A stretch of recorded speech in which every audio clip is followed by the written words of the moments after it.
I worked the night shift at my local Waldoms when it was still open 24 hours a day. Typically, there were fewer than 10 customers during my shift, but I rarely got to sit idle. When I wasn't assisting customers, I was expected to work on stocking shelves.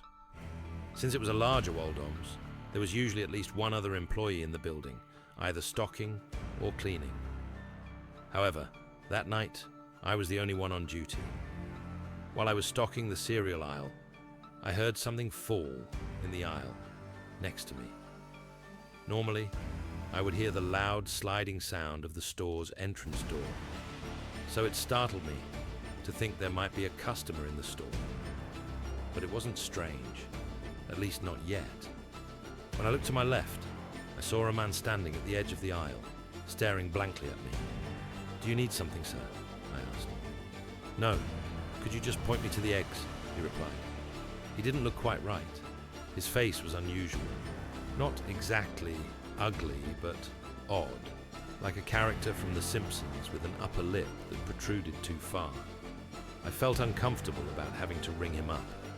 I hurried to finish stocking the cereal aisle, and once I was done, I pushed the U-boat cart toward the back room. Midway there, the same man cut me off, appearing from the middle of the aisle. Though he was likely in his mid-30s, I was only 22 and looked much younger. He began making awkward, small talk, asking for my name, age, where I went to school, and why I was working the night shift. His questions grew increasingly bizarre when he asked if I went to parties often and if I had a girlfriend. When I told him I didn't, he leaned in and asked if I had ever had a boyfriend while placing his hand on my shoulder. I immediately started walking away with the cart, but he followed me. I told him I wasn't interested in whatever he was suggesting. I quickened my pace until I finally reached the back storage room. Fortunately, he didn't follow me inside. I wasn't supposed to stay in the back for long to prevent theft, so I decided to wait at the register for him to check out and leave. However, I waited for at least 20 minutes, and he never returned. I assumed he had left, and if he had stolen the eggs and something else, there was nothing I could do about it. I needed to use the restroom, so I quickly jogged to the back of the store and into the employee bathroom. Just as I sat down on the toilet, my heart sank when I heard the bathroom door open. I resisted the urge to call out, thinking, "You can't be in here," because I didn't want to reveal my position. I lifted my legs to avoid being seen from under the stall, and what happened next was horrifying. I sat there, frozen, staring at the floor for what felt like an eternity. When I finally looked up, I saw an eye peering through the crack of the stall door. I screamed, realizing I was trapped. I had one chance to act. I grabbed the box cutter from my pocket and slid it through the crack of the door, forcing him to move his eye away. Seizing that moment, I slammed the stall door open in his face and bolted out of the bathroom, escaping the store. I called my boss at least 5 times before he finally answered, and I explained everything. He advised me to call the police, which I did.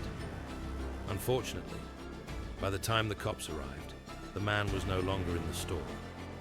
After that night, I only worked the night shift twice more, and thankfully, I never saw him again.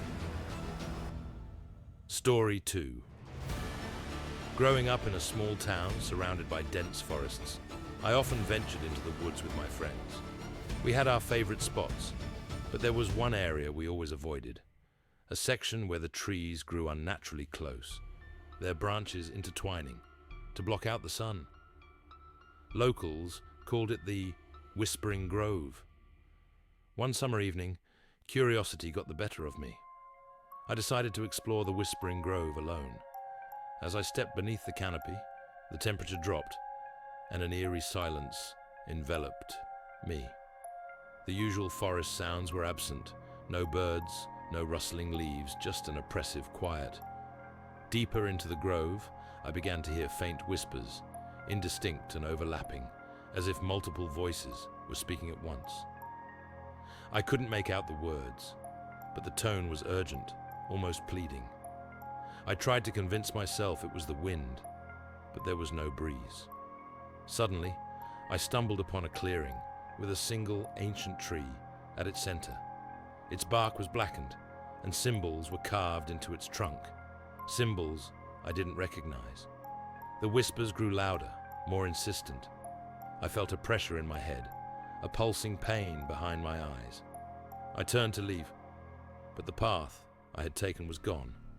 The trees had shifted, closing in around me. Panic set in as the whispers turned into screams. Shadows darted between the trees, always just out of sight. I ran, blindly pushing through the underbrush, branches clawing at my skin. After what felt like hours, I burst out of the grove and into the familiar part of the forest. The whispers ceased instantly. I never spoke of that day to anyone, but I never ventured near the Whispering Grove again. Story 3. In college, I moved into an old apartment building with a large ornate mirror in the hallway. It was antique, with an intricately carved frame, and the glass had a slight waviness to it. I passed it daily without much thought. One night, returning late from a study session, I noticed something odd. As I walked past the mirror, my reflection didn't move in sync. It lagged, just a fraction of a second. I froze and stepped back. The reflection corrected itself, matching my every move. I laughed it off, blaming exhaustion, and went into my unit. But over the next few days, it got worse. The reflection began smiling when I wasn't. Subtle at first, a twitch of the lips when mine was still. Then came the gestures. My reflection would lift its hand seconds after I had. Once, it turned its head toward me before I moved at all. I stopped using that hallway. I'd rush past it with my head down, trying not to look. But the mirror demanded attention. I could feel it pulling at the corners of my vision. One night, I came home to find my apartment door open. Nothing was missing, but the mirror in the hallway was cracked, just slightly. At the center of the crack, I noticed something horrifying. There was a second face in the reflection behind mine, pale, expressionless, watching me. I backed away, heart pounding. Then, my reflection didn't move. It stayed where it was, smiling coldly, while I stumbled back into my apartment and slammed the door shut. I didn't sleep that night. I taped a blanket over my mirror and avoided the hallway entirely.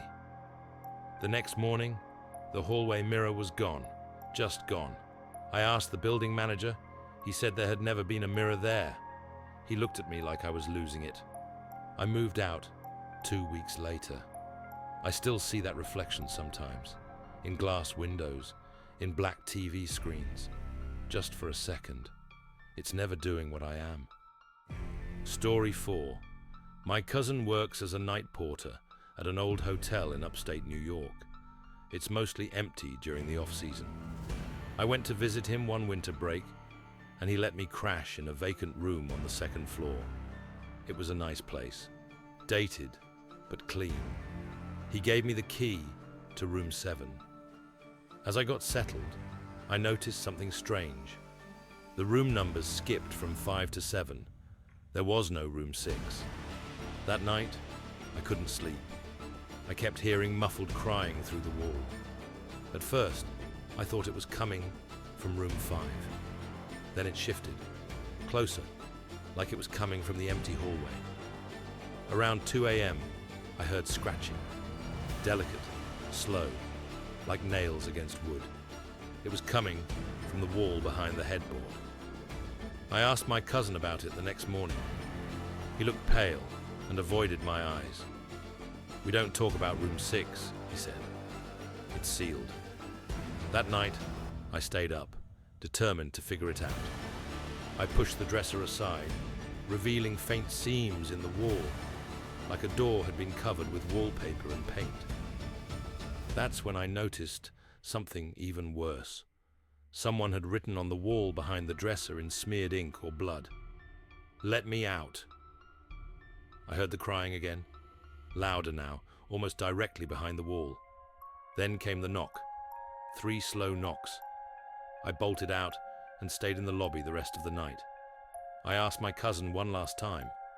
He told me room 6 used to be the nursery when the hotel was a mansion.